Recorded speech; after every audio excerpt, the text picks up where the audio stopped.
যারা চাচ্ছ যে এনএমজেএমএন মপ আপ কাউন্সিলিংয়ের রাউন্ডে বসতে, তাদেরকে কিছু কিছু বিষয় মাথায় রাখতে হবে। কী কী বিষয় মাথায় রাখতে হবে? তোমরা যারা যারা কারা কারা বসতে পারবে, দেখো তোমরা যারা যারা ফার্স্ট রাউন্ডে কলেজ পেয়েছিলে কিন্তু অ্যাডমিশন নাওনি এবং ওখানে গিয়ে ডকুমেন্ট ভেরিফিকেশান করে এসেছিলে, তারা কিন্তু মপ আপ রাউন্ডে বসতে পারবে। এবং যারা যারা কলেজ পেয়েছিলে কিন্তু ভেরিফিকেশান করাতে যাওনি, তারা কিন্তু বসতে পারবে না। ঠিক আছে, আমি বারবার বলেছিলাম যারা যারা কলেজ পাচ্ছ, অ্যাটলিস্ট যদি ভর্তি না হতে চাও, প্রাইভেট কলেজ হয়, তাহলে তোমরা এক কাজ করবে যে ভেরিফিকেশানটা করিয়ে আসবে। ঠিক আছে, তো তারা বসতে পারবে না যারা ভেরিফিকেশান করে আসোনি। এবং যারা ফার্স্ট রাউন্ডে কলেজ পেয়ে গেছো তারা কিন্তু মপ আপ রাউন্ডে বসতে পারবে না।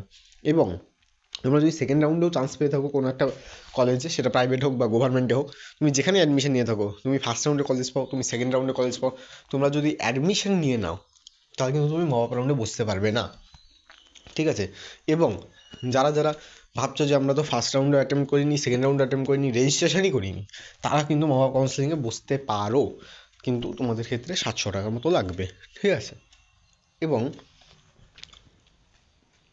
যারা প্রাইভেট কলেজে অ্যাডমিশন নিয়ে নিয়েছো তারাও কিন্তু বসতে পারবে না।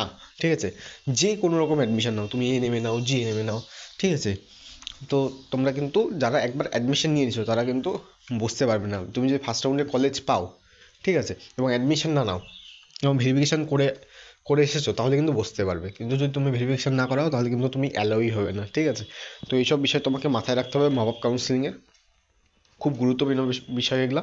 এর জন্য আমি বলেছিলাম যে প্রাইভেট কলেজ রাখবে না, এত গভর্নমেন্ট কলেজ আছে যে গভর্নমেন্ট রাখো, প্রাইভেট রাখার দরকার নেই। যারা যারা রেখেছো তাদের কিন্তু খুব বিপদ হয়ে যাবে যদি তোমরা ভেরিফিকেশানটা না করিয়ে এসো। ঠিক আছে, তো এই হলো একটা ছোট্ট আপডেট যে কারা করতে পারবে কারা করতে পারবে না। মপ আপের সম্বন্ধে যা যা ডিটেলস আছে, কীভাবে কাউন্সিলিং করবে, আজকেই লাস্ট ডেট মপ আপ কাউন্সিলিংয়ের, আজকেই লাস্ট ডেট। ঠিক আছে, চয়েস লকিংটা অবশ্যই করে দেবে। তো কীভাবে কীভাবে তোমাকে চয়েসগুলো সাজাতে হবে, কীভাবে মানে তুমি পছন্দ করবে কলেজগুলো, যেহেতু বেশি সিট তো নেই। ঠিক আছে, তো আমি বলবো তাদের 10,000 মধ্যে র্যাঙ্ক আছে জেনারেল ক্যান্ডিডেট, তোমরা চাইলে বসতে পারো। ঠিক আছে, হায়েস্ট আমি বলবো যে 11-12 হাজারটা, মানে যাদের মধ্যে র্যাঙ্ক আছে। ঠিক আছে, তো দেখো, কারণ সিট অনেকই কম, সিট নেই বললেই চলে। ঠিক আছে, তো ফালতু বেশি র্যাঙ্ক নিয়ে বসে লাভ নেই। তো আজকের ভিডিওটা এই পর্যন্ত। কোনো রকম ডাউট থাকলে আমাকে কমেন্ট সেকশানে জিজ্ঞাসা করো।